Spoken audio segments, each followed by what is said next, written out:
Ravenstar's Witching Hour once again. I'm your host and head witch, Miss Solaris BlueRaven, at the helm this evening. I want to say hello to everyone, Revolution Radio staff, producers, listeners, everybody in the chat room, and thank everyone for supporting this unique radio station and tuning in tonight and into the early hours of the morning. We are 100% listener supported, so if you like what you're listening to, please click on the donate button, as we appreciate your contributions, and we'll continue to provide you with informative guests and alternative media, which alternative media provides to set your minds in motion. I will be taking calls in the second hour. The number is 347-688-2902, or Freedom Screen on Skype, and I believe we have an 800 number as well. If I can read that off real quick, it's 1-855-655-8453, extension 802. Let's see here. As you all know, I just want to add a quick thank you for all of the birthday wishes from all my friends on Facebook and everyone with Revolution Radio and beyond. I was completely overwhelmed today by so many wonderful beings who took the time to wish me a happy birthday. So I just want to say thank you. It means beyond words. I really don't know what else to say about it. So thank you. Appreciate it.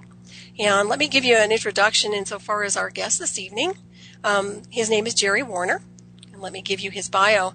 Gerry likes to call himself a proverbial ordinary guy who has had some extraordinary experiences. He is a manager at an unnamed upscale restaurant in Pittsburgh.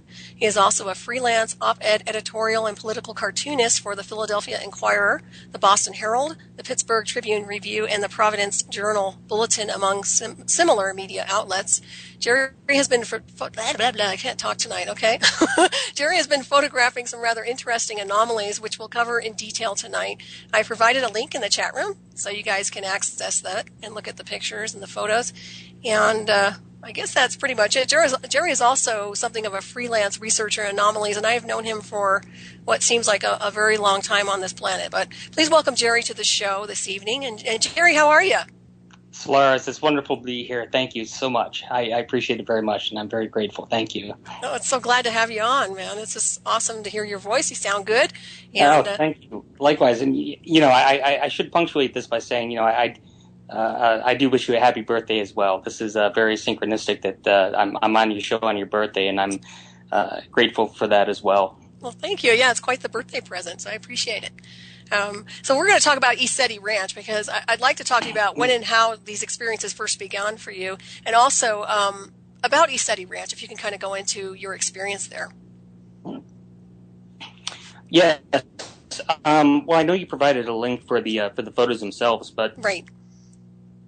I should say from the onset that when people look at these photos, the natural inclination, if you don't have any reference point, is to say that they're smoke or fog or vapor or even Photoshop or something to that effect. And I do want to indicate unequivocally that they're nothing of the kind. They're very authentic. And but I did want to get that out of the way, just for the reason that if I was coming into this cold, like a lot of your listeners, and looking at the photos, it naturally begs the question of those sorts of things. So I just wanted to clarify that. But as far as my experience at ECETI Ranch, I had been looking at that for a few months before I actually drove out there. I actually went on a 16-day cross-country drive by myself, and ECETI Ranch was kind of the centerpiece of that.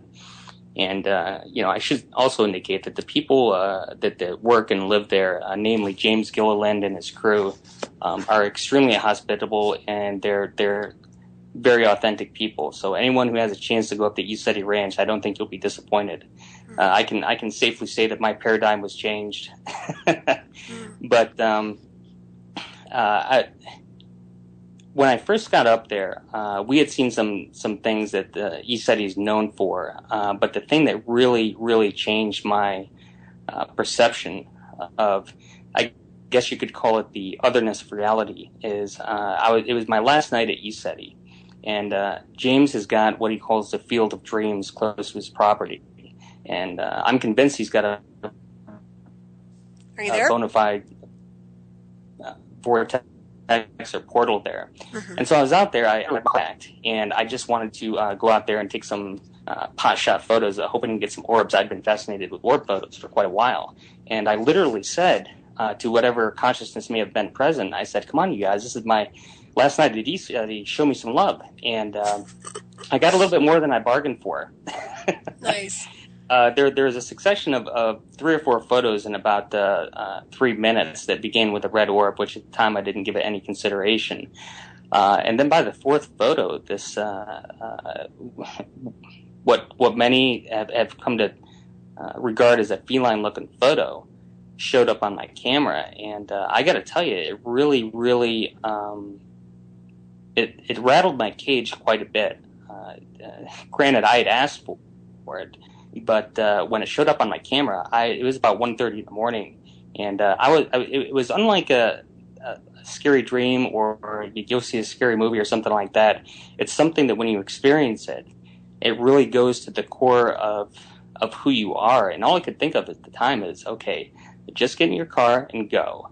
And the resonance of that feeling and that experience, it stayed with me for a number of days. Matter of fact, that was, as you know, that was about 2 or 3 days prior before coming out to see you and some of our mutual friends in Boulder, Colorado. Mm-hmm. And you were among the first to actually see the photo. Right. Yeah, I remember. It's awesome.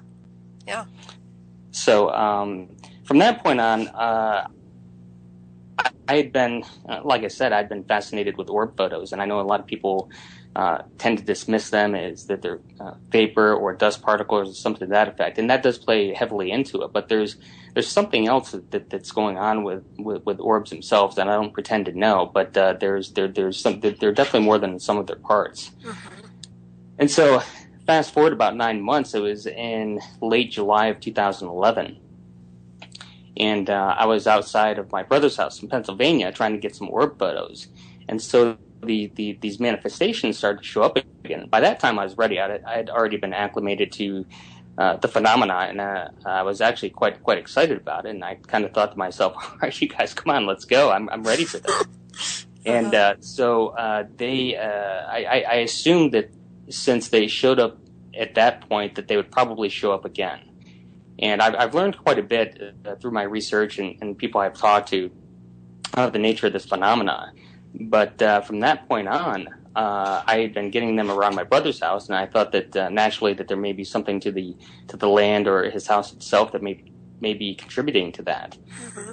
So just on a hunch at that time, I had a house in Canfield, Ohio that I was actually staying at too, that was on the market, and I would stay there from time to time, which was about an hour and a half away. And at one point, I actually went out back of the house in Ohio, and I just said out loud, I was very candid, and I said, I would have to assume that whatever manifestations had appeared at my brother's house in Pennsylvania, that you're independent of time and space, and frankly, I would be appreciative and grateful if you would visit and share yourselves with me. And the first night that I went out and said that, nothing happened, but I wasn't out there very long. The second night, they started showing up there. And it was quite remarkable. And I had done that at a few other locations subsequent to that. I'd say at least in 10 different locations between Ohio and Pennsylvania, these manifestations have showed up in my presence. And for a while, I thought that maybe it may be something parasitic or something tending my way or something to that effect. But I've come to the conviction that this sort of thing is kind of ubiquitous, and so it's just a matter of tapping into the frequency, much like a radio. Right. And so they where I am right now, I've got close to about 7,000 photos. Wow, that's amazing. I've got kind of accustomed to it, but sometimes I stand back and actually consider what I'm doing, and I'm really amazed that this is taking place. It's very once your paradigm gets changed, when you come up close and personal with a phenomenon like that, it can be very difficult to go back to not just the way you thought, but 1 minute you're sharing space with what I would assume was interdimensional consciousness, and the next minute I'm worried about an overcooked steak at a customer at the restaurant we're at. So right, yeah, that's pretty fascinating. Well, the thing is, I think that's part of the package, though. It's the whole Zen and the art of motorcycle maintenance. That they're not just going to give it all up. You got to, for whatever reason, that's the paradox that we all have to live in. But I tell you, it's completely. It actually worked in tandem with. I don't like to use the word awakening because it's very new agey and that sort of thing. But the fact of the matter is, this had been occurring during a kind of awakening process of my own realizations and growth as well. So I'm sure that has something to do with it. Mm-hmm. Yeah, the timing means everything, and the illusion of time, which really doesn't exist. But so your take is that these beings, whatever these things are, actually followed you from ESETI Ranch. Do you think that's the case? Well, I don't think they followed me from ESETI. I think effectively, John Keel wrote a book called The Mothman Prophecies. Oh, and yeah. It was made into a movie with Richard Gere. Mm-hmm. But there's one poignant comment in that movie that I think is applicable to my own experiences. And there was a scene in the movie, and I'm sure in the book, but where the one fellow had said that Richard Gere, Richard Gere had said, "Why is this happening to me?" Et cetera, et cetera. And the fellow responded in saying, "Well, you noticed them, and they noticed you noticing them." And I think there's a communication feedback loop with that. Once, whatever this is, I think once they know that you have a comfort level with it, they're going to manifest themselves more and more frequently. Mm-hmm. I agree with that. Yeah, that makes perfect sense. I was going to ask you what your spiritual convictions, background, thoughts are, and impression of this event is. Well, I'll tell you, I had come from a very staunchly Christian upbringing, and in fact, I had adhered to the Christian faith for the larger portion of my life, very wholeheartedly. And but there were there's some questions that just were very deep that I couldn't really gloss over any longer. I mean, the whole nature of, why there's the existence of evil, et cetera, et cetera. I don't want to get into the minutiae of that. But the fact of the matter is, it just didn't seem sufficient to answer the big questions. And so I started looking elsewhere. And I I can safely say I've got more questions than I do answers at this point. Mm-hmm. But as far as, to answer your question, as far as my spiritual convictions, I don't want to get into the semantics of God or the universe or source or, whatever people want to call it. I do believe that there is a divine intelligence that is a source and from whence everything came and will return at some point. But pretty much my conviction was that the answers just weren't good enough for what I was experiencing, and I started looking elsewhere.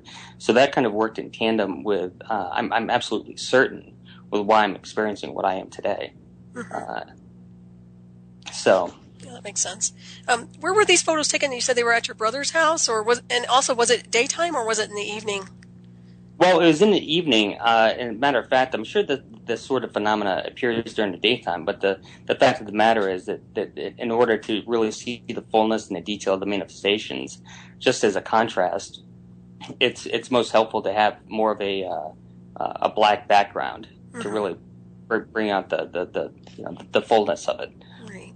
Yeah, and for the you guys know that I put a link in there in the chat room so you can access this all these photos so you can see what he's talking about with these types of anomalies. It's very interesting. So I would actually suggest you guys kind of take a good look at those, and also if you have any questions, feel free to chime in and let us know. The second half of the hour, or actually the second hour, we'll be taking phone calls. So make sure you call in if you need to. What's that, Gerry? I can tell. Go ahead. I'm sorry. No, that's fine. Go ahead. No, I was just going to say that for the longest time, and it could be because of religious background, I should say too that I don't mean to disparage any sort of sacred path or religious background, but the more I've developed in my own growth, I kind of regard it as scaffolding of a building. You kind of go through kindergarten, you need the structure, and some people don't need the structure, but that happened to be my path. Right. And so, that I tell you what, to this day, it still kind of messes with my heart and mind to some degree, but I've come out of it quite a bit. And the perfect analogy that's been suggested by people wiser than I am is kind of the emergence of a caterpillar into a butterfly. Right. And so it's a process. But I can tell you that for the longest time, it really kind of messed with my mind, particularly with a religious background, that I thought these things were demonic in nature or negative or that sort of thing. And I really, really had to question myself. What Right. I am I think that doing has to do here? with your programming, how you believe, your Oh, belief systems and based on your I'm, perception of reality. Yeah. So it does, I'm it will telling. haunt you. I mean, programming haunts people and belief systems do haunt people and fear especially haunts people. I mean, those are the man-made demons and ghosts that are contained within the own, someone's body. So, yeah, I can understand that. Well, it's funny because again, I have come to the. I don't really use the words faith or belief to. I try to avoid them to as a form of characterization of my own realizations. But I do have some deeply held convictions, and the one thing I realized that the fear of the deception could be the deception itself. Correct. I've always approached this sort of thing, especially with this phenomena, with the deepest and most profound gratitude and humility and that sort of thing, and respect. And so I seriously doubt that when you are at least intent on a pure of heart and trying to understand and know the truth, I don't think the universe is going to sit back and say, hey, well, you know what, we're still going to deceive you because you're approaching this with a pure heart and that sort of thing. And so, but for the longest time, it did really, really mess with me that I thought this, what I'd been capturing in the photos was from a not so good place. But the fact of the matter is,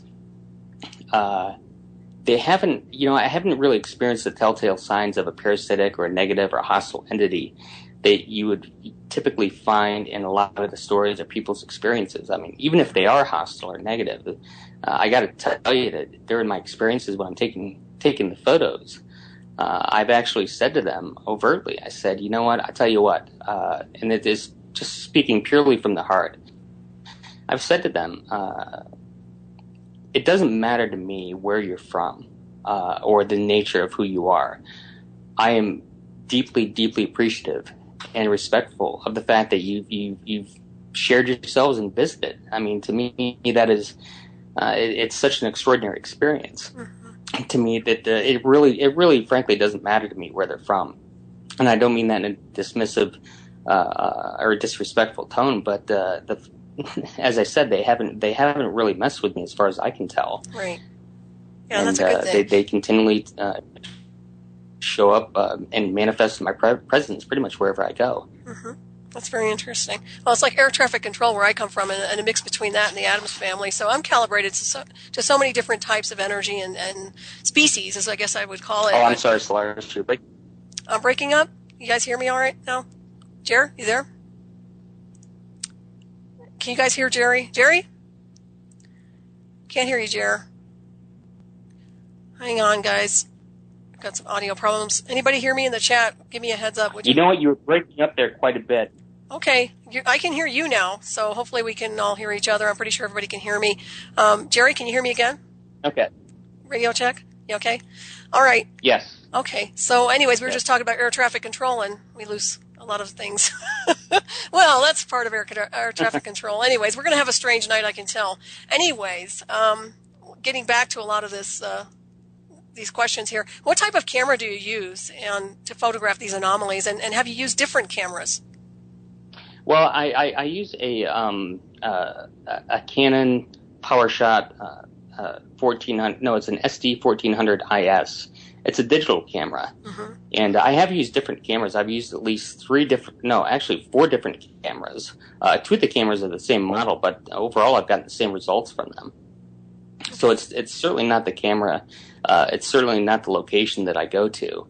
I would tend to think, at least I'd like to think, that for anyone who does approach this with a pure intent and intent to understand and appreciate the evidence of existence, I think that they would manifest for pretty much anyone if you're willing to put the time and the patience and involved in really experiencing this.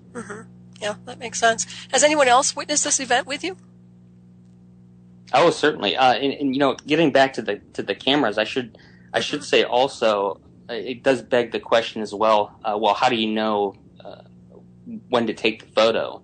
Well, I can see these not only on the camera screen, but with that particular model of camera, it shines a red light out. Now it's not infrared, but it shines a light out when you're pressing down the focus button, and it shines it indefinitely. And you can literally see them manifest within the light shining from the camera. That's how I know when to take the shot. Interesting. And I can tell you also, like any other experience, as it unfolds, you start to develop certain techniques to refine the experience to really enhance the best shot that you can possibly get. Mm-hmm. And what I learned was, they're not necessarily going to be in the field of vision, not only your own vision, but the vision of the camera. So at one point, I think it was maybe a year ago, that I started taking random shots around my head, not just pointing forward. And believe me, these things are all around. They're above my head. They're behind me. It's not just one manifestation at any given time. Mm-hmm. That's showing up. That's very interesting. And are there certain times or conditions, places that there is more activity? Have you noticed that? Well, there really isn't I should say too that I don't really I avoid haunted, quote, haunted places or cemeteries or that sort of thing that I know are highly charged with but I'm not sure necessarily with cemeteries. But you hear a lot of these stories about ghost hunters, which is this term that I absolutely deplore. I think that it's extremely disrespectful, and I really have an aversion to the pop culture notions of what the paranormal has degenerated into. Mm-hmm. But I do avoid a lot of those concentrated areas of that sort of activity, particularly because I really don't have any interest in doing so. But I really don't have the expertise to know what I'm dealing with. You don't want to go into some place like that kicking up a hornet's nest. Oh, yeah, that's true. There's a saying called walk gently on this earth, I'm sorry. Go ahead, Gerry. Exactly. I didn't mean to interrupt you, but it's true. Well, no, I tell you, I have a very, very deep respect for whatever. I mean, we're dealing with infinite dimensions, so anything at any given time could be coming through. Mm-hmm. And I don't want to go, if there's some entity or person or being or however you want to characterize it, it is in a state of torment or limbo or whatever you want to call it.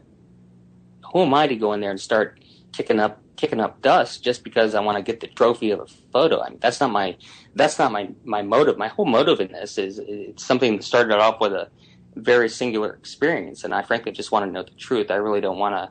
I'm not in it for the notoriety or certainly for the money or anything like that. I just want to know exactly what's going on for my own, for my own personal experience and knowledge. Right, that makes sense. How many years has this been going on? It started. Well, actually, I went to ECETI in October of 2010, mm-hmm. and these experiences didn't really start to escalate until late July of 2011, which actually kind of takes the. I'll get back to the original question of the conditions and the climate that this phenomena manifests in, mm-hmm. and I've gotten the photos in all weather, temperature, climates that you can think of. I mean, it really started in late July, the hottest months of the year. Mm-hmm. So they've manifested, whether it's in rain, snow. I've got some great snow shots too. And I tell you, if you can get a chance to see some of the snow photos, they actually, when the light from the camera reflects off the snow, it looks identical to stars. So when you see the manifestations kind of billow out and unfurl, it looks like it's a backdrop of the stars, and it's reminiscent of some of the Hubble telescope photographs of nebula and that sort of thing. And it kind of lends itself to the whole idea of as above, so below, and that sounds very interesting. Macrocosm and that sort of thing. But these have definitely manifested in every weather and climate condition. Nice. And those are in the photo bucket, right? All those pictures you're talking about, the nebulous ones. Did you put those in the photo bucket link? Well, there's actually a couple of them in there. Okay. I've taken probably about maybe 30 or 40 of them in the snow, but there's a couple of them on there, and you'll know them when you see them. Excellent. But there's something else that I didn't want to forget, which kind of lends itself to your original question. The one thing I did notice is, and this could have to do with Well, first, let me say I'm certainly not an expert or an authority on any of these kinds of subjects. Although I am a researcher, I don't. I want to be clear that I don't put myself out there as an authority on this. It's just something that I've experienced and taken a personal interest in, and trying to find out as much information as I can about them. But the one thing that there's certain things that I did notice about the experiences themselves, which is, for one thing, if my mind is preoccupied, whether it's with work or I'm stressed out, or my mind just isn't present in the moment, and what would otherwise be optimal conditions for these photos to, or for these manifestations to appear, they won't appear. And I don't think it has to do with the fact that, they're saying, well, you're depressed, or your mind's not, you're just not here, so we're not going to show up. I frankly don't think they can see me, because whatever energy output may be present, I think they respond to that. And if your energy, your frequency is low, I frankly don't think that they know that I'm even there. And it's kind of an interesting, it's kind of an interesting feedback loop. Although there's been no overt communication, I should be clear about that. I don't, unless it's been something in a forgotten dream or altered state of consciousness, but I don't remember it. It's not like they speak to me, or I have any, I don't deal with the whole tech aspect of EVPs and that sort of thing. I think that's, well, I'll be charitable, but I don't think that's the route to go. I think if the truth is going to unfold, it's going to be something that's more organic in nature, that it's going to come through some revelation or a dream state or something to that effect. But I do think it's interesting that they do feed off the frequency of my presence. And I can tell you that without a doubt, even though there's been no overt communication, there has certainly been a relationship established, because, for instance, I could go into a new location that I've never been, and it will take anywhere from, at the very least, 30 minutes to upwards of an hour for them to show up. But if I've gone to an area that I've been before, they'll show up anywhere from instantaneously to 30 seconds to a minute later. It's almost like they know that it's almost like they're waiting for me before I get there. So it's pretty wild, actually. So I guess they do have a sense where there's some kind of a relationship there, and of course you have verbally communicated to them to sort of summon them originally, so maybe that's part of that communication that resonates. That's very interesting. What is your emotional, intuitive sense or feeling in their presence? I mean, how do you really feel when you're in the presence of this type of anomaly? Well, I don't. In all candor, I don't get any variations with my emotional presence, but I will tell you that, for instance, if I happen to catch a great photo at just the perfect timing, I will literally say out loud, "Oh, thank you guys, that was awesome. I really appreciate that." So in that intensity of emotion, and I have to say that they do respond to positive emotion. They will show up with more frequency and intensity based on that, subsequent to that, and it's really interesting to kind of witness. And I should say also that I, just because I don't know, I don't take any possibility off the table, which means that for all I know, I could be dealing with something that is negative and hostile.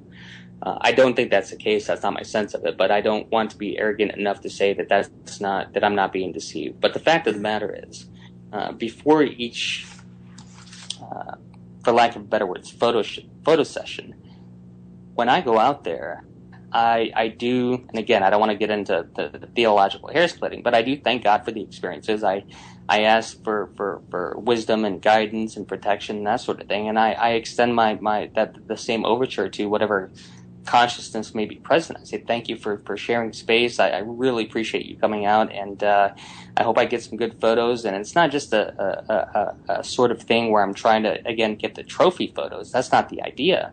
But, frankly, I've said out loud, I said, if there's anything that I can do that you need me to do to express my gratitude to you for these experiences, please let me know, because I don't want to assume that it's not my show. I have no idea what's showing up for what reason. It could be a tormented soul. It could be a tormented spirit. I have no way of knowing. So I don't want to assume that, it's kind of a dog and pony show.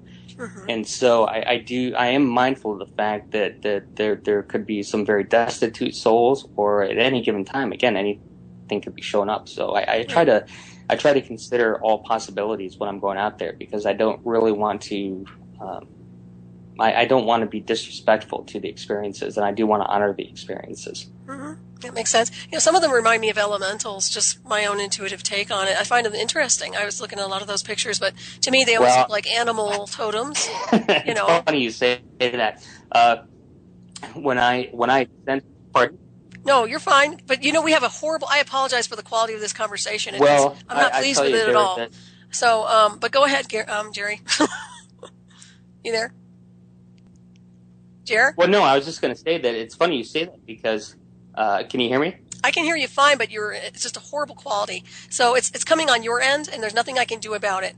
But I think it's because maybe you don't have a headset. I'm not quite sure. But just go ahead and try to stay as stationary as you can when you communicate. Absolutely. Well, to answer your question, it's funny because I sent that initial feline-looking photo back up to East City, and the crew at East City had indicated that, yeah, we see that stuff all the time up here, although it's fairly rare to come across a photo that's as clear as that. Mm-hmm. But they told me there was a feline nature spirit, that it was elemental in nature. So there you go. And you're right. A lot of these photos do display a very animalistic or elements of the natural kingdom and their essence. And I try to avoid. There's the word called, and I'm not sure if I'm pronouncing it correctly, but I think it's pareidolia. And what that is it's effectively looking for faces in the clouds. Our brains are hardwired to look for certain structures and recognizable, whether it's spatial or anything that could be significant to us, we're going to see in other things. It could be faces in the clouds. It could be the way the trees look, or something of that nature. And I do assiduously avoid that sort of thing, because I do want to, for the people that I do talk to and I do share this with, I want to be taken seriously. This is not something that I take lightly at all. Mm-hmm. All. And I don't want to say it with every photo, oh, did you see that face? Oh, this looks like a horse. This looks like a bird, or that sort of thing. But the fact of the matter is, there's many of them, by any objective account, when you look at them, there is a facial structure and there is animalistic structure in that is rather undeniable, I would think. Mm-hmm. Yeah, I agree. I've noticed that myself when I scan the photographs, and I don't have any intention of seeing anything. I just observe, and that's what I see. So I'm sure other people will pick that up as well when they start looking at it. I really strongly suggest you guys look at these photos. I think they're very interesting, and it'd be nice to get the feedback insofar as what everyone's perception of these pictures are. That's for darn sure. But how has this affected your life and perception of reality? Jer? Oh, well, it's definitely changed it. I was kind of on that path anyway, that I knew that there was, I think deep inside all of us, we know that there's some. Can you hear me? Yeah, I can hear you.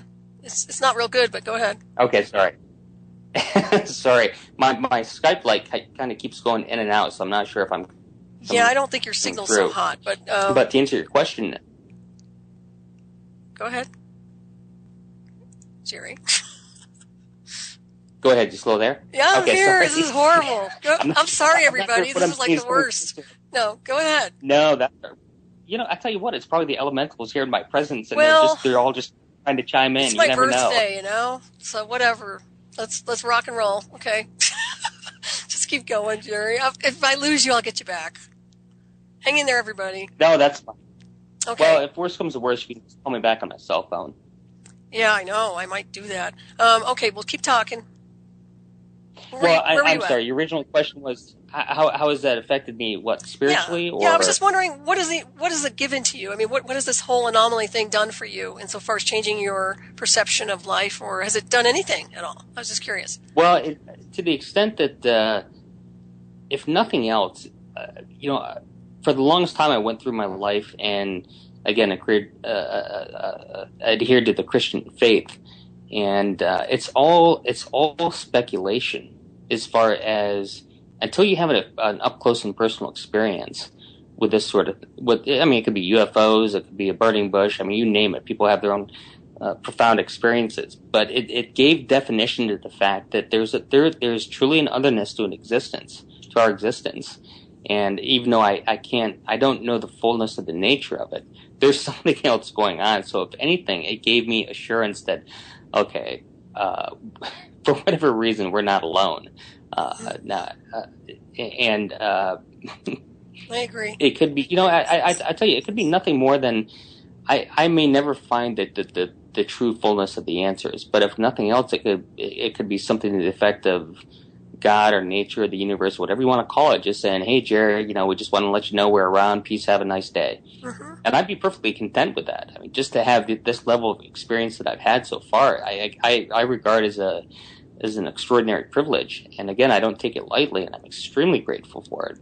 Right. But I tell you, aside from all the mystery and the speculation, boy, I'll tell you, it is really, really a lot of fun. Mm-hmm. Just being out there, and when you capture these photos, it is such an adrenaline surge. Yeah, I can imagine. Can you hear me okay, Jer? Yes, I can. Okay. I was going to ask you, I know we talked a little bit about the vapors. How are these images different from substances such as smoke, fog, or vapor? I know you talked about those, but what makes it different from those substances? There's a few things. Now, some of the photos, I've uploaded the more to my mind are some of the more compelling photos. Mm-hmm. But there's a different composition altogether than what smoke or fog or vapor would do, to the extent that there's often a membrane-like stringy, gooey liquid, an almost gossamer element to the photos, as well as many of them demonstrating kind of a concentrated or asymmetrical energetic emanations or projections. On a lot of them, too, there's also a distinct edge to the manifestation itself, as distinct from the background, as smoke or fog would never do. Mm-hmm. And I think that anyone approaching this, again, with an objective eye, would have to conclude that well, first of all, if anyone is a staunch skeptic and they're saying that this is smoke or fog or vapor, I would challenge them to go out and try to replicate these, because I've tried to replicate these with my own breath in a cold, and I can't do it. Mm-hmm. Well, I've seen smoke signals and things, when people play around with cigarettes, and I've never seen anything like that come out. So, yeah, there's and the thing is, too, is that oftentimes they're very layered. There's a lot of activity going on with different layers of the depth perception of how you're looking at them. Right. Yeah. Yeah, makes sense. Do you use any other technology or equipment besides your camera? No, just a camera. Wow, that's good. That's real interesting. And do you think the different colors mean anything in the photographs, or? Well, I should say too that a lot of the information that I have is either through personal experience or my own research, or there's been other experts or people who are researchers in the field have suggested to me. So I do want to make the distinction that not all of this information, as far as their identity or their origin, is my own information. I've read quite a bit and talked to quite a bit of people, so I want to be careful not to plagiarize or assert this information as my own. Certainly the photos are, and what my personal feeling about them is. But it's all speculation at this point, and if anything, it's just narrowed down the possibilities. But I tell you, in my heart of hearts, these things could be anything from guides to guardians to angels to demons to. It's been suggested to me that there are psychokinetic projections. It could be anything. Mm-hmm. Oftentimes, researchers and the prevailing theory is that they're plasma-based life forms, which, as I understand it, plasma is the fourth state of matter. There's solids, liquids, gases, and then there's plasma, which, as I understand it, 99% of the observable universe is made of. Mm-hmm. So they may be using this as a vehicle to manifest, but my sense is that that's only indeed a vehicle that they manifest. It's much like we're driving around in cars. Well, there's a lot of different cars, but as to the driver, that could be an entirely different story. Very true. Yeah. So, but I think that in spite of all that, I think again at any given time anything could be coming through. It could be any number of those things, but there's a large part of me that really suspects that there's something entirely different that's going on. Mm-hmm. I've yet to figure out what it is, but I don't think that has any conventional, even within the paranormal field. I don't think it's got any conventional point of reference, Right. I because agree. it's such an individual thing based on personal experience. So I could sit here and tell you what my convictions are and what I've experienced, but unless you actually experience it for yourself, it's very difficult to convey to other people. Oh, absolutely. Yeah. Here's what they think. Are you okay? No, I'm good. Sorry about that. You sound like you're in a tunnel. So, are you just as long as you didn't fall down, right? No, I didn't fall down. Okay, all right. Am I good? Can you hear me? Yeah, I can hear you fine. Okay. It's just going to be one of those weird nights, but hey, it's fine, really. Okay. So, how big I'm are? glad to be here. So I'm glad you're here too, regardless of what's going on here. How big or small are the manifestations, by the way? You there, Gerry? oh well, some of them I can tell are as small as. Can you hear me? Yeah, I can hear you fine. Go ahead. Are you moving around? Oh, sorry about that. No, I just stood up for a second. I'm going to sit back down here. I was going to say, yeah, stay stationary if you can. Try not to move around a lot. Sorry, but No, I do apologize for that's that. all right. You have a lot of people listening to you. Well, You sound like you're in a tunnel or a mad professor in a lab somewhere just going through a lot of papers. No, you're fine. I'm giving you a hard time. one of two things is true, and I'm not sure if it's the professor part, but I've been accused of being mad. So, No. anyway, All right. but to answer your question, as far as how am I now? You're fine. Can you hear me? Okay. Okay, good. I do apologize for that. That's okay. To answer your question, they can be anywhere from 3 to 5 inches to I've seen some of them as vertically or horizontally as big as 5 to 7 feet. That's interesting. It's pretty large. So, do the experiences change when there are people, pets, or cell phones present? Well, I've often heard the theory that animals are can be perceptive to otherworldly phenomena, and I've got a miniature schnauzer, and I've taken him out there with me, and during the presence of the manifestations themselves, and he didn't. And schnauzers are usually very, very hypervigilant. And so it didn't. I mean, he didn't. He didn't bark or anything. So I would assume at the very least that either one, he couldn't detect them, which is highly doubtful, or two, that they just weren't threatening. Mm-hmm. So and the other part of your question, as far as the cell phone, I've actually, I don't know if you recall, but I've actually during the process of discovery, when I went out on the golf course, the one time I was talking to you on the phone, those things were all over the place. Naturally. Oh, it's an Addams Family moment. Well, I tell you, on a personal note, Solaris, I have to tell you, I mean, we've known each other for almost 3 years now? Mm-hmm. Yeah. And I had reached out to you based on your own experiences initially. I thought to myself, well, I got to talk to this girl. So, just because I thought they were so compelling, but the friendship and relationship has really deepened and broadened over time. And it just really amazes me that, pretty much who'd have thunk that we'd be at this point right now?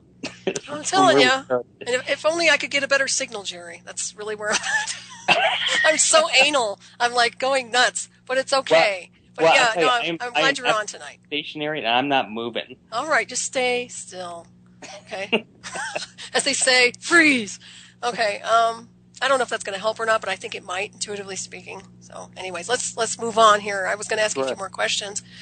Sure. So, can you see these things with the naked eye, or? Well, you can see them. You can see them with the naked eye as they're manifesting in front of the camera, and again on the camera screen. But in the absence of the darkness outside, which naturally contributes to the contrast, I've never been able to see them with the naked eye, just without my camera or under any other circumstance. Okay, and you said weather or climate doesn't affect their presence, right? No, not at all. Well, I with the caveat that I should say that when it's again in what would otherwise be normally optimal conditions, when it's overcast, they don't show up as frequently. And it doesn't. I don't mean when it's raining, because they've actually showed up more frequently when it's raining than when it's overcast. But if there's a thick cloud cover and it's not raining and there's no fog or anything, they don't show up, which is, I can't figure out why. But that is something that I definitely did notice. That's interesting. So do you consider the possibility your energetic field pulls these anomalies in? I mean, I'm not aware of any people who have captured these types of manifestations you're able to photograph, but most people capture orbs and signatures or astral imprints, but it seems like perhaps that's part of your own signature that's pulling these in? Well, I got to think of how to answer this. I think that I've tried to avoid any sort of for lack of better words, ego element. I don't know that there's anything to myself particularly, but I do think that, to answer your question, I do think that there's something that I may be doing. It may not be anything about me, but maybe something that I'm doing. They could be really amplifying this. And again, I think that this sort of thing is all around us constantly, and that's just I'm assuming that's just in one dimension. Mm-hmm. Who knows about what could be around us at any given moment at a time? And so I truly think, I have to tell you too, I think that one of the critical elements in all of this is trust and integrity. Mm-hmm. I can't imagine, whatever these manifestations or consciousness may be, I can't imagine them sharing themselves with someone who, I mean, if you're a jerk, you're not going to, you may get some manifestations, but they may not be in your own best interest. Right. But if I really have difficulty believing that if you're not in a good place and you're not, in your heart and your intention is not in the right place, I don't think these things are going to show up. I would suspect that whatever they are, whatever may be coming through, that they probably, they may not know us personally more than we know ourselves, but they certainly can read certain signatures from our energetic field. There's no question in my mind. Mm-hmm. Oh, yeah, absolutely. I mean, I totally agree with that. They pick up on the vibrational frequency and the consciousness of the being. I mean, that's just like an imprint signature that goes for any interdimensional species or multidimensional species. So that makes perfect sense. But no, go ahead, Gerry. Excuse me. What was that? No, I was just clearing my throat there. Pardon me. Okay, please. No, you're fine. There's a couple fellows. They've got a radio show called Effed Up Radio. That's EFFED Up Radio. I don't want to mention their names because I don't know. I don't know what the dynamics or legalities or that sort of thing may be involved. But they're a couple of good guys, and the one is he's very much into photography. And what's funny is, in spite of all the experts that I've consulted, they've never really explained that the nature of the photography itself as far as the composition. Mm-hmm. And if I could, I want to read just a short paragraph of what he had written to me in regards to why these are definitely not photoshopped. And you could give or take my word for it, but I really don't have anything to gain or lose by saying this. But I assure you they're not photoshopped. But I do want to punctuate it with what he said, if I may. Mm-hmm. And for those who may be more into photography, you'll appreciate what this is. I'm not going to pretend to know all the elements to it, but this is what he said. He said, in order for the camera to take in enough light on a lower shutter speed, the ISO setting is set higher. This also increases noise or grain in the photo. The reason this is significant is that in these particular photos, namely the ones that I've taken, you can see that the ISO noise is consistent throughout the photograph. For instance, it is seen in both the background of the image as well as the manifestation itself. And he went on to say that this indicates that the manifestation was indeed captured in the photo rather than added afterwards via editing software or something to that effect. He also said in some of the photographs that the blurring on the manifestation and or background indicates either movement of the camera while the photo was taken or movement of the manifestation while the camera aperture was open to take the picture. And basically what he's saying is that the photos are legit. There's no I'm sure someone, if they really tried, could Photoshop something like this, but for the people who have been skeptics that I've come across, that I've asked them, I said, well, go ahead and replicate these if you can, and no one's been able to. And I don't mean that as a is a snide comment or to be dismissive, but it just amazes me sometimes that no matter how, and you and I have talked about this before, it could be anything from the Billy Meyer photos to whatever evidence is really clear and compelling, that the photos are either too blurry or they're too good. And if they're too good, then people will just dismiss them as there's no way that could be true. Mm-hmm. Yeah, that's true. Yep, they do So, it like that. There's no doubt. but I did appreciate that kind of take on the technicalities of taking photos that I never really considered before, but it does lend a lot of credence to the integrity of the photos themselves. Right. No, it certainly does. And I don't know if I asked you this or not, but does the location have anything to do with capturing these images? You say you can take these photos just about any place. Is that correct? Yeah, that's correct. Okay. They've shown up everywhere that I've gone. I've gone, like I said, in about 10 different locations between Ohio and Pennsylvania, Mm-hmm. and without exception, they've appeared. So again, I think this stuff is everywhere present. Yeah. And matter of fact, that this kind of leads into one of your earlier questions. If I had taken other people with me, and I definitely have, and they've witnessed it for themselves. Matter of fact, through a mutual friend of mine that was actually at the. Hello, everyone. We're back at Ravenstar's Witching Hour with my special guest, Gerry Warner, talking about his photography and the interesting anomalies he's been taking photos of. If you guys want to call in, the number is 347-688-2902, or you can call in on the 800 number, 1-855-655-8453, extension 802. And feel free to chime in and give us a call if you have a question for Gerry.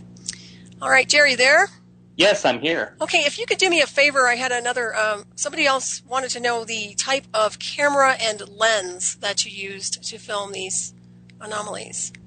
And I know I asked you that before, but if you could just... No, that's quite all right. Thanks. No, I don't mind at all. Right. It's I don't use any particular lens, but it's a Canon SD. That's S as in Sam, D as in David, 1400 IS. Okay, great. Thank you. Very good.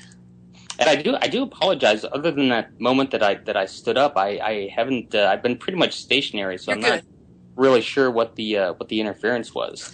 Well, it could be a lot of different things. I'm not even going to go there. I'm just not. So let's just ignore it. Well, I do have a question for you. Do you know of anyone else who has had a similar experience with these type of images you are able to photograph? Well, it's funny you asked that, because on my Facebook page, I've actually got a page that's dedicated to these photos. And a woman from all places, Croatia, had contacted. Well, first of all, she'd started liking the page and commenting on the photos, and so I ended up friending her. And she's got at least 400 or 500 photos of the identical thing. Now, her techniques and methodology are different than mine, but effectively, it's still the same composition. And she's the only other one that's ever. I'm sure there's other people out there. I certainly don't claim singular experience in this, but I thought it was kind of interesting that she had reached out to me, and her photos are identical. Wow, that's interesting. You there? Yes, I'm here. Okay, you get real quiet and there's a pause, so I have to. Well, no, I didn't. I wanted to leave space if you had another question. Oh no, that's fine. Like that. No, I was just kind of interjecting there. But what do you think the similarities are insofar as why you guys keep capturing the same footage, or similar footage rather? But do you think she uses the same camera or no? I think she uses a different camera, okay. And this kind of lends itself to your earlier questions. I've actually used 3 or 4 different cameras in this with the same results. I just like this particular camera because it was the one that I initially used, and it works best for me.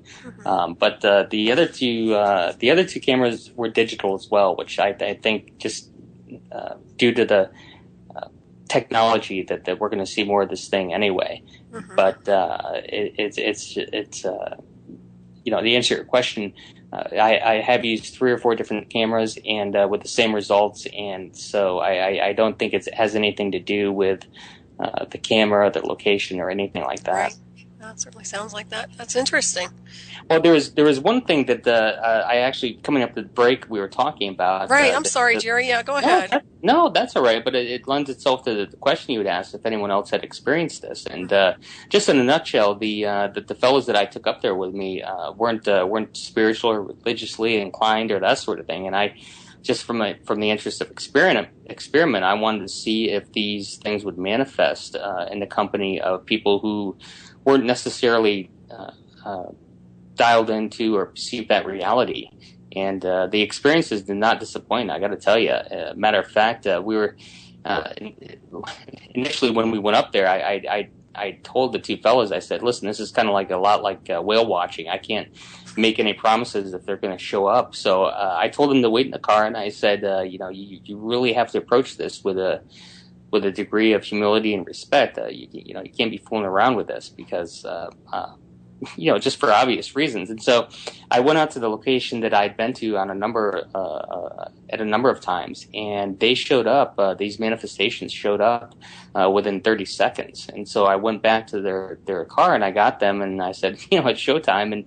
And so we went out there, and sure enough, I told them, I said, now when I tell you to, look in front of the camera where the light's shining out.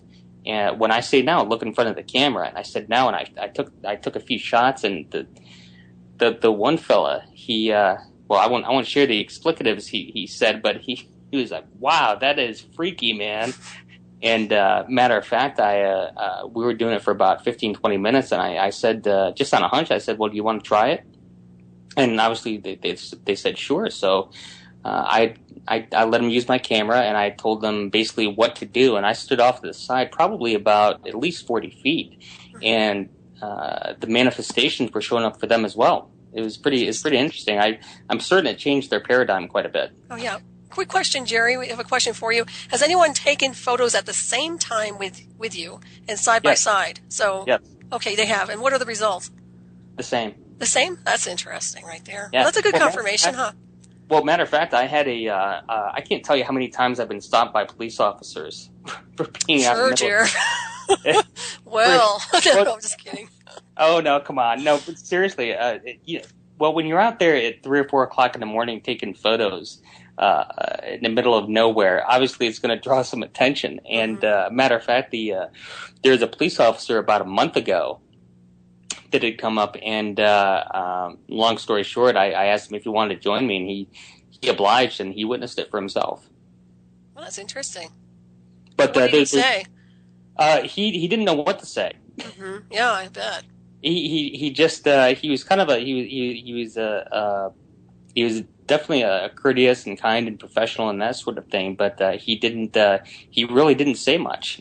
Mm-hmm. I don't think he had to really take it in and think about what was happening, because it's a very real phenomena. I've gotten so used to it over a period of time that to me, and I don't dismiss it, and certainly I respect it, but it's just kind of like another day at the office. But sometimes I do stand back and consider what is actually taking place, and I think to myself, this is off the charts phenomenal. I can't believe this is actually happening.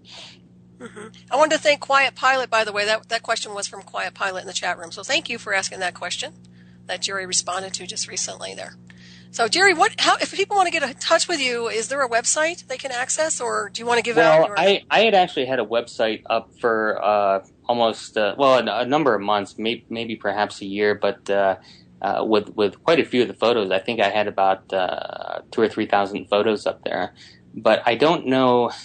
The more I got to thinking about it, and just based on my experience, and just you got to kind of gauge your internal compass. Save for present company excluded and a few choice others, I don't know that this is meant for, at least at this stage of the game, public consumption. Mm-hmm. At least until I have a better idea of what I'm dealing with, because I certainly don't want to prostitute out the experiences for personal gain or anything else. Again, I just want to know the truth. But to answer your original question, I don't.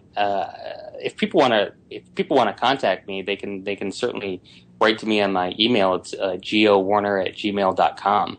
But I don't have a particular point of reference as far as a website to go to. Okay, all right, that's good enough. Yeah, and I guess you have not noticed, or have you noticed any extra dream activity associated with the interaction with these anomalies? Oh, well, I'll tell you, it's interesting you say that because uh, after the ESET experience, and then you went forward about maybe 9 months later to the end of July, I tried to isolate what was the catalyst to the experiences escalating. And there's a couple of things that come to mind that may have played into it. One was I'd actually, during around that period, it was probably within a 2 week time frame, I had purchased some Lemurian seed crystals from a fellow in Brazil who had gotten them from Texas. Now, whether or not that has anything to do with it, I don't know, because that obviously that ESETI photo had showed up before that. But to get back to your original question about the dream, about a week and a half before that, I had a dream that, and I don't really want to get into the dream to the extent that I know that can be kind of tedious to repeat to someone else, because you often realize that what's important to you in the dream doesn't really resonate with other people because it's of such a personal nature. But I'll just give you a quick synopsis of it. I was at one of my house that I grew up in, and this woman approached me. She was probably about 6 or 7 inches tall. She wasn't like a little pixie or fairy or anything like that, but she did have wings like a bird, and she was almost pure amber, and she had a staff and just an absolute radiant smile. And this was distinct as a typical dream that I would have. As a matter of fact, I wrote it down, and I don't often write down my dreams. And she handed me a scroll, and it was very simple what she wrote on the scroll, and I wish I had remembered to write it down. But at the time I thought, well, I remember that. That was pretty interesting. And I never wrote it down. But that came, like I said, about a week and a half before these experiences really started to escalate. And so that definitely played into it. There's no doubt in my mind. Yeah, it almost sounds like you were ready to have some sort of a communication with whatever it is that's in your atmosphere right now. But do you feel that the presence of these anomalies, I call them anomalies, I don't know what else to call them at this point, they seem like elementals to some degree, but do you think they have something to do with perhaps dimensional rifts and merging? Bleed-through effects or anything like that? Well, to your point, well, I absolutely, without question. Mm-hmm. As a matter of fact, I do, to your original point as to them being elementals, it's certainly my conviction that plays into it heavily. Mm-hmm. I don't pretend to know the nature of elementals or the history and that sort of thing, but from what I do know, based on their characteristics, I do think that is a huge factor in it. Mm-hmm. Yeah, makes perfect sense to me. Anyways, that's what I'm seeing about the whole thing. But do you have any recall of ever experiencing any type of these presence like this when you were a child, perhaps? You don't think that's something that's come through from maybe when you were younger? Or maybe your ancestors? No, well, oh boy, we're just opening up a can of worms here. But yeah, let's go for it. It gets there, but I think, let me see how to put this. Nothing that I can recall from my personal experiences. It could be generational, but there's no one in my family that I know of that had these types of experiences. But it does lend itself to speculation of perhaps a past life resonance or experience. And there's without getting into the detail and people's convictions about reincarnation, it is my personal conviction that the reincarnation is true to the extent of a transmigration of a soul, the continuity of consciousness, and that sort of thing. I don't mean we all come back as a frog or an animal or something like that, but I do think that there's something to that. So in leading to your question, I think that there's something to do that these very well could have to do with a past life experience. Mm-hmm. Possibly. Well, I also think it has something to do with the energetic field of the person. But at the same time, I mean, you had people with you who obviously were able to capture these images as well. Now, perhaps you're just summoning the energy and they're being able to pick up on it and photograph it. But it's very interesting. Excuse me. Well, the fact of the matter is again, leading back to the ESETI experience, I did ask for it. Not so many words, but I think when you're setting the intention out there, regardless of your words, if you're beckoning something, and I didn't do it frivolously. It was half in jest and half serious because I didn't really expect anything. And again, I got more than I bargained for. But I think that the bottom line is, at least for that particular experience at the ranch, frankly, I asked for it and I got it. Mm-hmm, absolutely. Well, we do manifest at will. So, I mean, I say that all the time, and everybody else does. Well, Well, What's that? there's another catalyst. There's another catalyst that I won't go into detail about because it's somewhat ritualistic in nature. At the time, I had a working knowledge of it, and it was somewhat again, it was ritualistic. But the more I consider it and meditate on it, I'm absolutely certain that if I had to pinpoint a catalyst back in July of 2011, I know why this is happening, or I should say I know why it's escalated. And I'm not trying to be coy and not go into detail and just kind of be dismissive when I say that and not explain what I mean, but I know I'm pretty certain why this is happening. But as to where it's going to go from here, I can't even say. Again, it may be nothing more than just the experience itself and just the appreciation of a consciousness from other dimensions or other realms, and just to share space and say, hey, we're here, and I just wanted you to know. Yeah, I think that it really deals with calibration, being calibrated to different vibrations, different species, different frequencies and beings. Absolutely. And I think that's what people are actually being calibrated for, even though there's chaos on this planet right now. I really feel like the higher in consciousness they go, and they remain steady in that high consciousness, they'll be able to interact with these types of beings, and depending on what degree they've learned or done the spiritual work, how telepathic they actually get with them. But that's what it sounds like to me. For sure. I mean, you look at all the orbs that have been, there are orbs everywhere, and it might have something to do with the digital cameras and the new technology, but I swear to you, there's so much going on. Well, I couldn't agree more. As a matter of fact, when you mentioned the word bleed through, I think that it could be not just the technology, but just the times that we're living in, that I think that these experiences are going to be more and more prevalent, and absolutely, the veils are thinning, however people want to say it, and more people are going to be experiencing this. There's no question about it. Yeah, as above, so below. We've talked about that, and what we put out to the universe comes back, but it's a boomerang. And you think about some of these people on this planet who are not evolved in any form, any way, shape, or form. So what they're putting out is manifesting onto them. It's descending back down onto this earth. So when people ask, well, what's all this chaos about? Well, take a good look at how people are manifesting their reality from day to day. It's just simple. It's a real simple equation. It's so easy. It's so simple, but people don't see it. It is, and in spite of at least the personal progress I've made spiritually, sometimes I sit back and not just with the photos, but other experiences that I've had, and when you really come to grips with certain understandings and realizations, you think this is so outside my realm of understanding. It's very hard for me sometimes to accept certain realities as they do unfold, because you think to yourself, even in spite of your own extraordinary experiences, you think, okay, this cannot be real. So I think a lot of it has to do with, you're going to see what you're prepared to see, but it doesn't stop there. It's only a plateau of a new understanding. So whatever these photos may be, there's again, it may kind of stop at this point, but it's my sense that this is preparation for something else. Something else is going to reveal itself and unfold. It's just a matter of time. Yeah, highly likely. And of course, you keep growing and evolving spiritually too. And as you grow and evolve, the things around you start to change. I mean, that's how it works on this planet, even though people don't see that.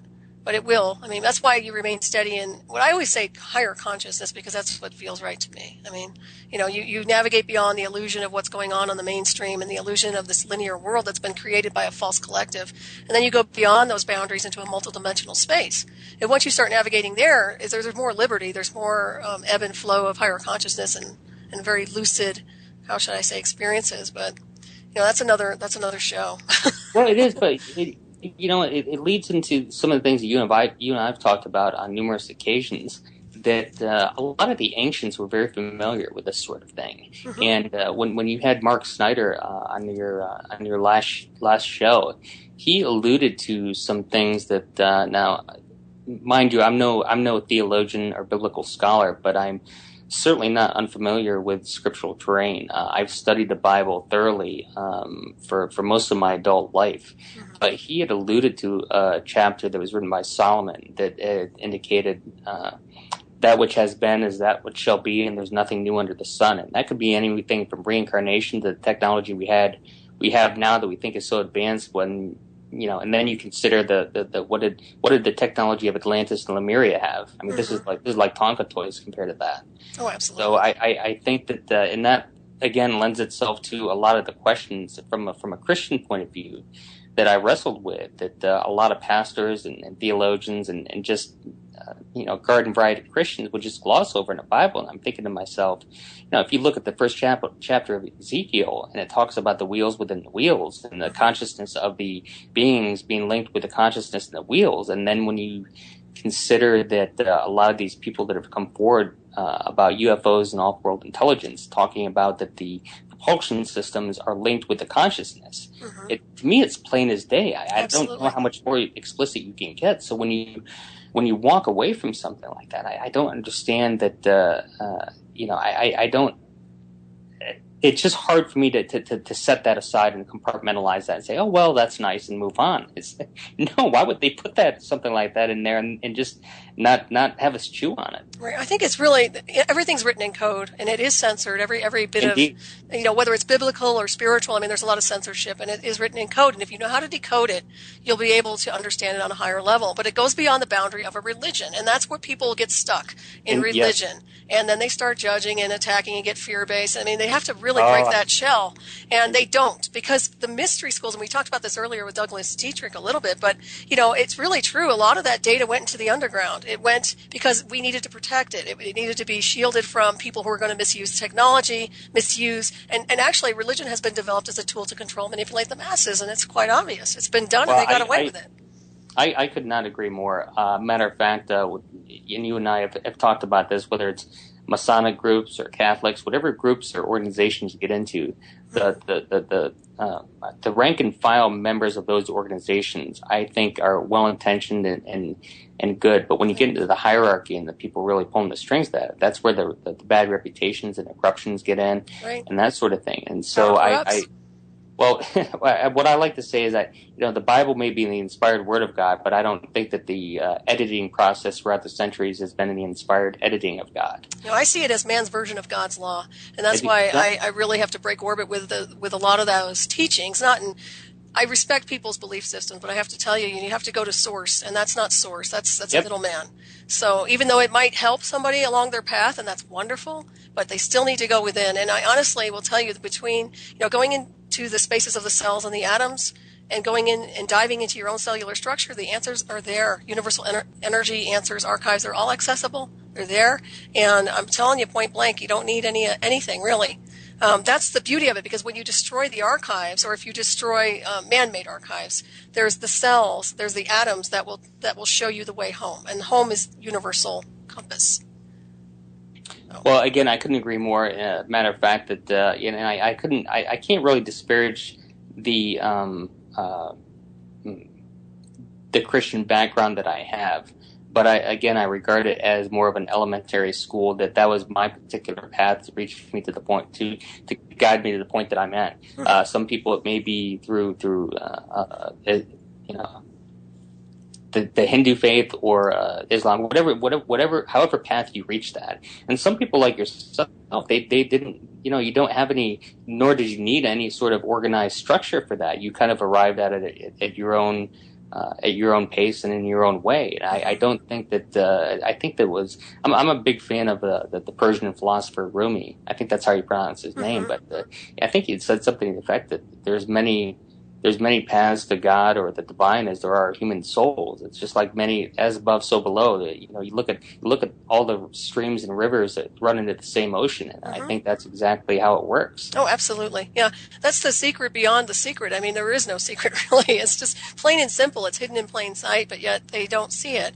But for me, I grew up with all sorts of things. I come from a Masonic family, and a high-ranking Masonic, and I'll tell you point blank, my grandfather was very close to being a saint. And so when people say, oh, the Saints, the Masons are really evil and this and that, I don't relate, because I didn't come from that background. I come from a family that had spiritual evolution and ethics and were good people. So I can't resonate with a lot of the things. I'm not saying it's not there, but I certainly wasn't exposed to it. But I was exposed to all sorts of things and all kinds of religions, but definitely mysticism and, of course, Wiccan and a lot of other things that I ascended, beyond.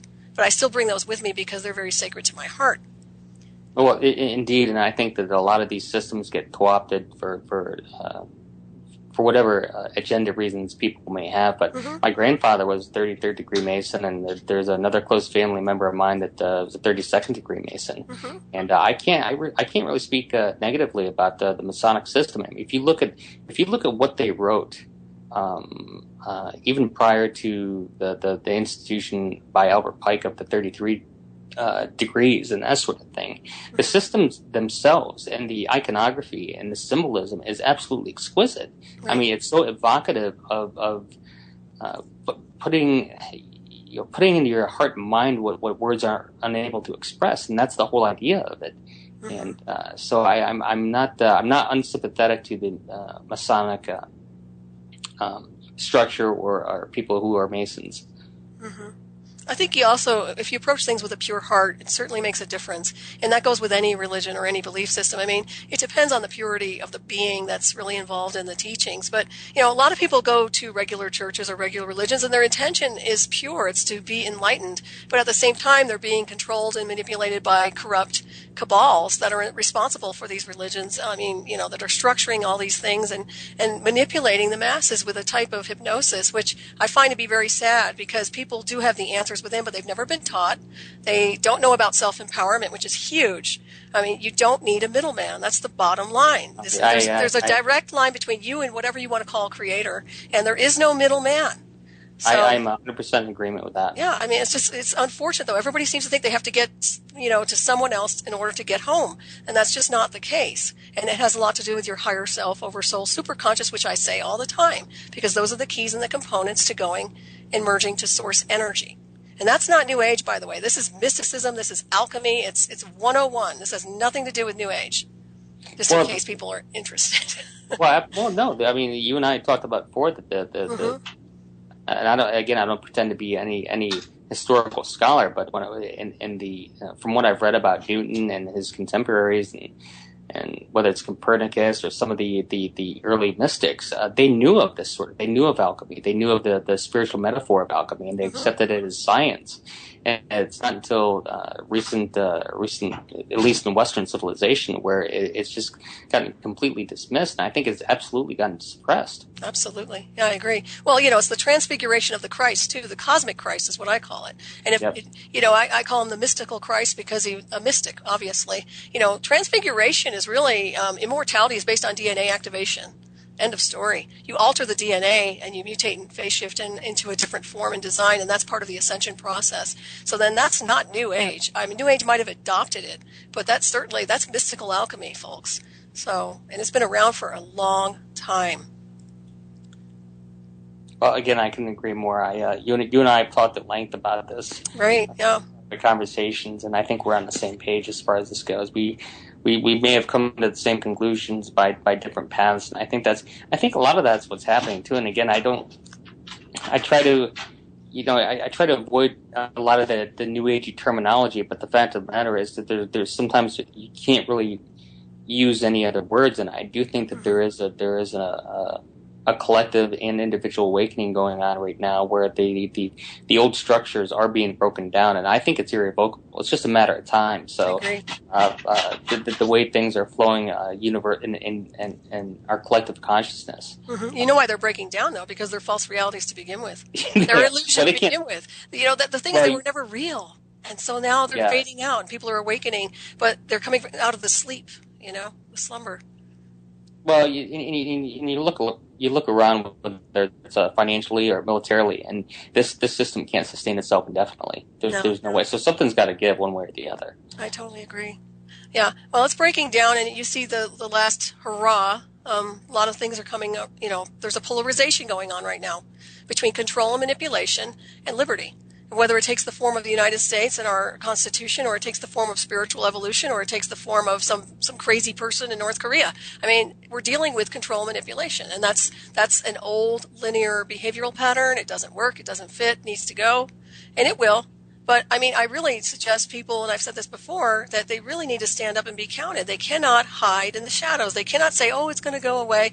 I'm not saying get out there on the front lines and do a lot of mass protesting. I'm just saying be aware, be educated. Don't fall into the trap of the false reality, because it's a dead end. It doesn't lead you anywhere. It's like basically a vacuum. You know. Well, I tell you, the further, at least for myself, I realize the further I go along, I just think people need to focus on their own work, their own homework. So many things get externalized, and there's so many distractions out there that we can all point the finger. But the fact of the matter is, if we're not doing the work that we need to do within ourselves, nothing's going to change. I agree. And that's where the spiritual aspect comes in, not religious, spiritual, just being a good person, be kind to your fellow man. When I trained at the boxing gym, there was a sign that said, be nice to each other. And I think that's really what it boils down to, is that just be nice to each other. You don't have to like somebody. You don't have to love somebody. You don't have to agree with them, but just be nice, be courteous, try to have some class. Don't be abusive. Don't be a jerk. I mean, it's real simple, but yet people find it. I think it has a lot to do with breeding and I would say breeding, but upbringing and how you were raised. Obviously, we were raised with manners. I mean, the stuff kids get away with today would never happen in my household. So, just to give you an example. Yeah, and it goes a long way, because they learn negative behavioral patterns. I mean, they're being raised by television. They're being raised by media. They're being raised by deception. Therefore, they grow up and they have all these imbalances on so many different levels of their own being, because they're not connected to source. They're disconnected from source. They don't ever look up into the universe. Do you realize that most people don't even look up at the stars at night? I mean, and if you do, chances are you'll see a lot of satellites and planes and chemtrails. But where are, the old days where you can actually look up here and enjoy the energy of the universe? Well, I think that there's such a massive percolating emergence going on across the board. And as a matter of fact, I think that has something to do with the photos that I've been capturing. Mm-hmm. I certainly can't be the only one that's experiencing this. Even aside from the number of photos I've gotten, this has got to be happening elsewhere. Mm-hmm. And people just for whatever reasons aren't coming forward about it. But this is just going to happen more and more, and it's actually wonderful to see. I mean, I can't be more excited or thrilled to see what's happening when I talk to people like yourself, and I've got a few other people that I'm pretty close to that we're all saying and doing the same things. Mm-hmm. And it's just a matter of time. And again, this system that we're in can't sustain itself indefinitely. I agree. Well, the thing is, people are tuning more and more into their psychic vision and their multidimensional sight, whatever you want to call it. And so as that progresses, they see more and more of multidimensional beings, and interdimensional beings and everything that that entails.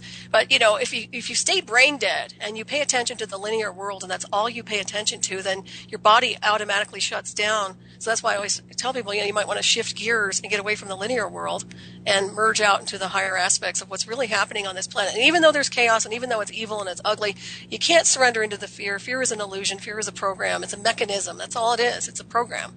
And it's designed to do one thing: keep you in control and to shut your energetic field down, so that you're not expanded, because we contract when we're afraid. So basically, it's a psychological game that's being played, and I think people really need to understand that this is a game they're playing.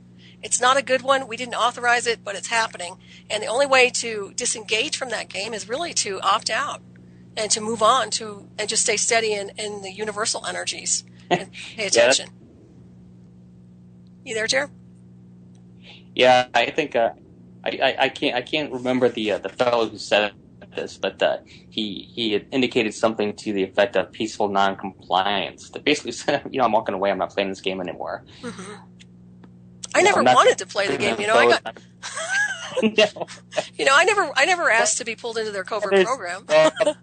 Here's the thing: there's a school of thought out there that I think there may be some truth to it. That on some level, we signed up for this somewhere along the way. So I think we it's just like signing up for school, and then we get to school and we think this freaking sucks. A friend of mine who has a channel, and I don't take channels lightly, believe me, but this being, she brought in her higher self, oversoul, superconscious type being. But anyways, I had to laugh because she said something to me once which really registered, and she said she was talking about Atlantis, and she was talking about the life forms that a lot of us who are old souls, ancients, have come back onto this earth to anchor the light. And that takes on a lot of different forms, but she said it in such a funny way. She said, well, we're doing Atlantis again. You want to come? In other words, we're coming back onto Earth and we're going to anchor some light and it's going to be nasty and ugly, but hey, we'll be okay. We'll go back home when it's done and over. And I think that's really true on some levels. I think our presence here is very, very important. And unfortunately, a lot of people don't take life seriously and they take life for granted. And that's a shame because within each life are cells and atoms with intelligent design. And yet we don't notice that, or most people don't notice that. And it's such a shame because when you start looking into the core, it's like destroying the universe. Every time you take something down, every time you hurt a life form on this planet, you're hurting the universe in a mirror image, but people don't realize that. But that's what it reminds me of anyways, for some reason.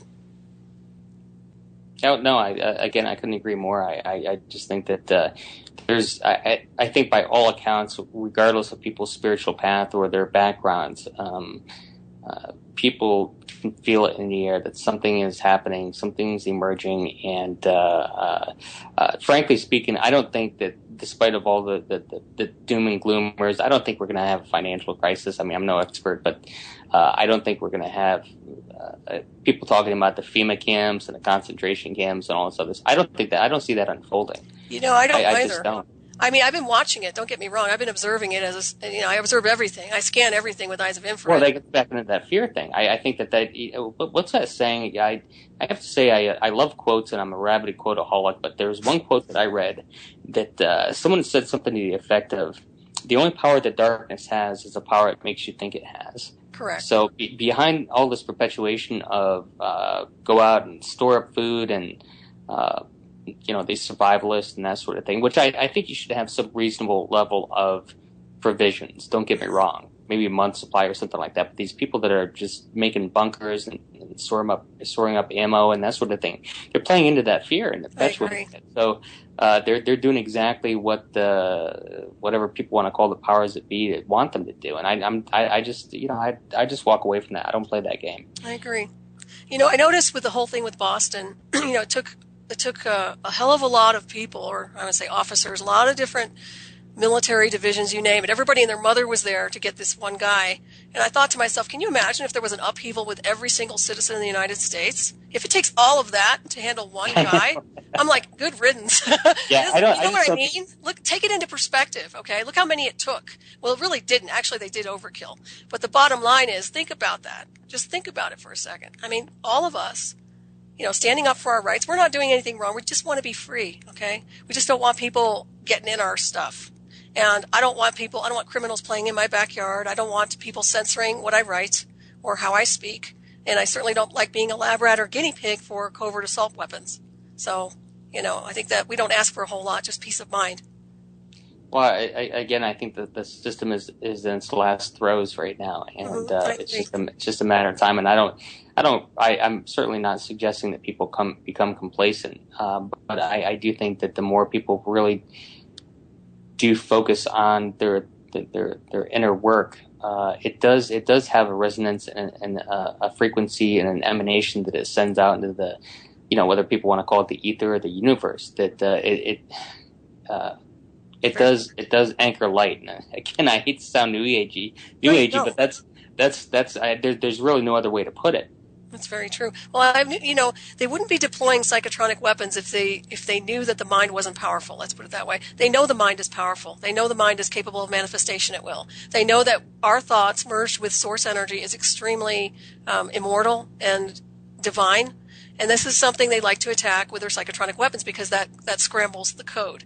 So believe me when I tell you, they know exactly how powerful people are. The mind is the most powerful weapon you could possibly have. It is infinite, intelligent. It's merged with the universe, with the great cosmic mind. I mean, you can't go wrong educating yourself on a higher level. You just can't. But you'll see how they try to derail people and keep them ignorant. Well, I think it was who's the fellow from Lockheed Martin? It's on the tip of my tongue. He was towards the end of his life, whether it was at a talk at a university or it could have been on his deathbed. His name escapes me at the moment, but he said something to the effect of, and I'm really paraphrasing, I'm probably butchering it, but he said something to the effect of, the governments of the world and the powers that be aren't worried about us finding out about off-world intelligence or UFOs or that sort of thing. Their concern is that it's going to get us asking questions. Aside from the whole energy factor of coal and natural gas and oil and that sort of thing, but basically what they're afraid of is we're going to figure out our own potential, and that we really don't need the system. Exactly. That's totally right. Well, the thing is, it's really funny, is we don't need them to tell us about disclosure. We don't need them to tell us there's an extraterrestrial. For crying out loud, we're connected to extraterrestrials. I mean, our ancestry, we're star children. Our sacred ancestry is merged with the celestial races, however you want to define them in the universe. We come from the universe. We are star children, and we have lost that heritage because it's been removed from us throughout centuries. But, we don't need anybody. And this is, once again, the middleman, whether it's a church or a government, telling us who we are, or now all of a sudden it's okay to have free energy, or now all of a sudden it's okay that extraterrestrials are here. I'm like, get out of here. I'm already a celestial race. It's just like, back off, people, and that's where I get very annoyed with them, because I don't look to anybody to tell me when it's appropriate for me to think. And it seems to me that that's exactly what they're trying to do by deciding when and where it's okay to have disclosure. I'm like, forget them. We know more than they do, believe me. Yeah, I think if there is going to be some sort of disclosure, I mean, there's already disclosure going on right now. I think anyone realizes that, and like all things, it's at an incremental state. It's like in the movie Contact when Ellie's father says, "Small steps, Ellie," and I think that's what's happening. But yeah, I think more and more the system itself and the powers that be become irrelevant. I don't think when we have so many cameras and videos out there, and more we're seeing different things and manifestations in the skies. It's like the weatherman. You need a weatherman to tell you it's raining when you're going outside and you're getting drenched. Totally true. Yeah, and talk about disclosure. I mean, look how many people have come forward exposing things, like myself. I mean, literally, I've disclosed the misuse of covert technology, right down to breaking down the technology and understanding it. So it's kind of funny. We don't really rely on them for disclosure, but you're right. You're totally right. We have all the answers. They're right in front of us. They're in our bodies. They're in the universe. You don't need them.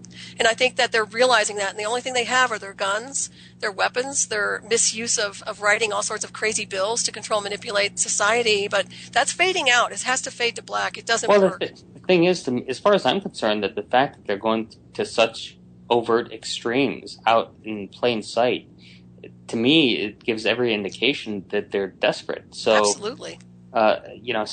It's building towards something, but it's almost, if it wasn't so tragic and so many people getting hurt, it's almost comedic that they're just, again, they're frightened animals in a corner, just lashing out. I really think it breaks down to a mind virus, too. I really think that there's something wrong with these people, and that if they were connected to source, or if they had any type of connection to any spiritual design, they wouldn't be initiating what they're doing. So it tells me that they're infected by some kind of a mind virus. Now, that could be a psychotronic program. That could be their own defective genetics. I don't know what it is, but I do know it exists, and I do know they definitely are functioning on that level.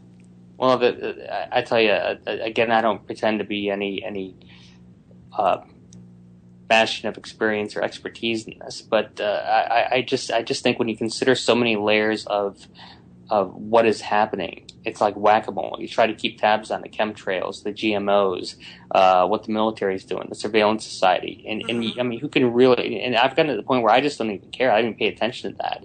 I know that if I focus on the internal work and what I've been given to do, and my sphere of influence, then I really don't need to worry about the rest. But because I do have an absolute conviction of whatever people want to call it, the hand of providence or divine intelligence, that I'm going to be exactly, and so is everyone else, going to be exactly where they need to be at the time they need to be there. So I don't really worry about that. That's wise. And I was going to say, Alien Lifeform just texted me. He said Ben Rich of Lockheed Skunk Works. Oh, bingo. That's Is that it. correct? Thank you, yep. Alien Lifeform. That's yeah. Personal friend of mine. Naturally. So that is the right name, yeah? Right. Cool. Okay. Very good. Well, you know what's funny is I won't mention any names, but I had the CEO of well, actually I'm not going to go into it. Oh, you brat. Well, no, it gets into the nature of the work of like my day job. I should say my night job. Yeah. So I shouldn't mention any names, but let's just say that there is a head to a major defense contracting organization. It's probably the fourth largest in the world. Come to where I am, and I'll tell you, it was surreal to the extent that to look at this guy, you would never know it. Mm-hmm. It's just kind of an interesting aside. I don't know what made me think of that, but it's just funny how life kind of unfolds, and you come up close and personal with you know, for the longest time I'm railing against these people, and then the next minute I'm saying, hey, hello, how are you? Well, I have the same thing. I've merged with a lot of different people I would never have ever wanted to talk or be around, and it's like Forrest Gump, Do you remember? He comes across all these people in his life he's never supposed to meet. I don't know. It's just weird, It's that synchronicity stuff, but it does happen, and I've had that same thing. But, if people are nice, I don't have a problem with good people. I don't care what they do for a living or who they work for. It's what they're doing with what they have and how they're using that.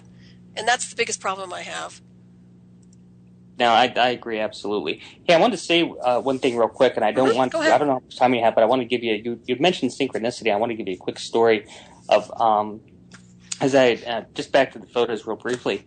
I routinely had experiences with law enforcement stopping me and telling me I couldn't be certain locations because of the hour of the night or whatever it may be. So what was interesting is this was probably about almost a year ago, where I was at a place that was about a mile away from my house, and I got stopped by the local cop, and he said, yeah, you can't be out here, it's past midnight, et cetera, et cetera. And so I said to him, well, who would I need to speak with in order to get permission to do this? He said, well, you got to go to the park and county authority, but they're never gonna let you do it. And I thought to myself, I was respectful, but inside I'm thinking, look, let me worry about that, just tell me who I need to talk to.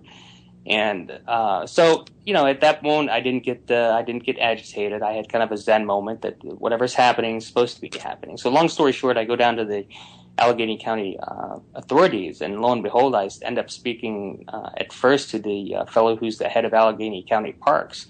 Well, turns out that as an aside, I like to go metal detecting. Well, he's a metal detector too, and I had to get my permit to go metal detecting. Not only that, I'm very much into rocks and gems and minerals and geology and that sort of thing. So he's got these rocks and gems and minerals sitting on his desk. And so the third thing was, when I explained to him what I was doing with the photos, he said, well, this is rather unconventional, but I'm going to give you the permit. So I've actually got a permit to go into Allegheny Parks past midnight to take photos. All I have to do is basically call up the Allegheny police, and they've actually gotten to know me.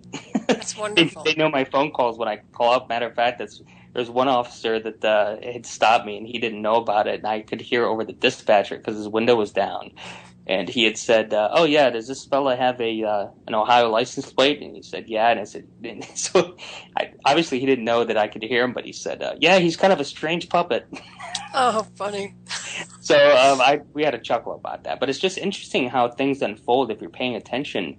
Right. And you don't get your panties in a bunch about things that go contrary to your intentions and what you're doing at the moment. Right. That if you really play your cards right and you're again paying attention to things, boy, I'll tell you, things unfold in ways that you can't really imagine. I agree. It's you have to trust spirit at some point in the continuum, and I always do. But there's no such thing as coincidence. Things happen for a reason. I truly believe that. And there are people that try to change the circumstance or the outcome of someone else's life, but to that person that tries to derail another, eventually it'll hit them in the butt. Believe me. So we are getting ready to wrap it up just a little bit. I just want to make one quick announcement, Gerry. I've had such a great time having you on tonight, and likewise.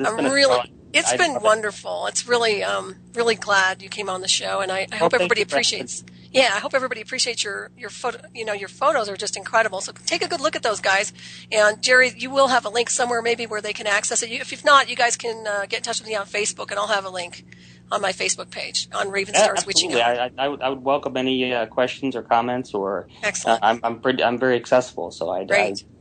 Cool. If you guys want to reach out, by all means, go ahead. Yeah. And next week, by the way, we will have my special guest will be Carmen Bolter, Dr. Carmen Bolter. And for those of you who don't know who she is, she's fantastic. She's the author and producer of The Pyramid Code, filmmaker, retired professor from the Graduate Division of Educational Research at the University of Calgary. So she's going to be with us next week, and that should be a really good show. We get to talk about ancient Egypt and all the things she's been up to.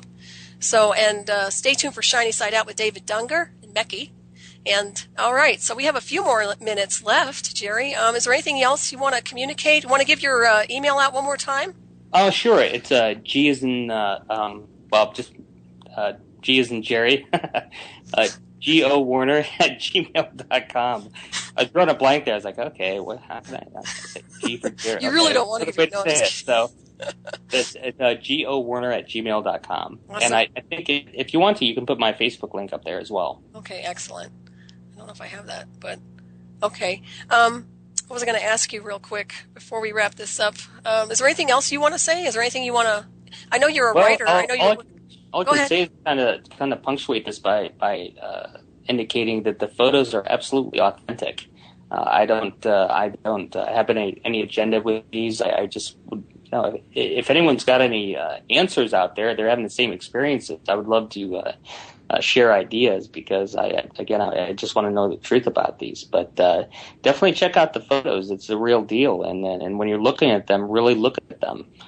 Because there's something going on that is quite unconventional. And just even aside from that, the aesthetic beauty of them, I think, is quite compelling as well. Oh, yeah. I mean, not many things get my attention, but I did notice those, and I did take a good look at all the photos, and I found them to be very unique and very interesting. Yeah, definitely worth looking at insofar as, and even people might want to try taking pictures and see if they can come up with anything in their backyard at night or wherever else they want to walk around. Well, I can tell you, it takes a concentrated intention, and it takes a lot of patience. But if your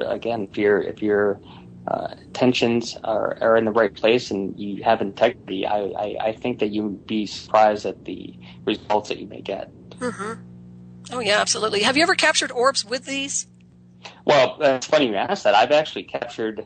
People like to knock orbs, but I've gotten the plasma actually emanating as clear as day, emanating directly from the orbs themselves. Really? Oh, absolutely. Matter of fact, I don't know if I uploaded any of those, but it's undeniable. So, people say, well, the orbs are microcosmic and they're small, and how could anything that small be that powerful, et cetera, et cetera. And my only response to that is, okay, well, you ever try to split an atom, see what happens? That's happened to me several times over. So, when I was a guinea pig. Well, it certainly felt that way, but that's another scenario altogether. But yeah, Gerry, it's been such a wonderful pleasure having you on tonight. And, anytime you want to come back, you just give me a shout. Anything? I had a lot of fun, and Solaris, you're a dear friend of mine, and I appreciate you inviting me on your show, and I just had a wonderful time, and thank you so very much. My happy pleasure. Birthday once again. Thanks, Gerry. It's funny because, we have, seems like, even though we haven't known each other that many years, it seems like we have known each other for centuries. Without a doubt. Yeah, so I think that's just that intellectual, spiritual thing that, there's that communication that's in resonance, and those are special moments. I love it when people use their minds and start, activating on a higher level. It's always nice. I appreciate that as well, and certainly for your friendship. Oh, likewise. Yeah, you're special. And actually, we have a better line right now of communication. Earlier, it was driving me batty. I was trying to figure out what the heck was going on, but we're good.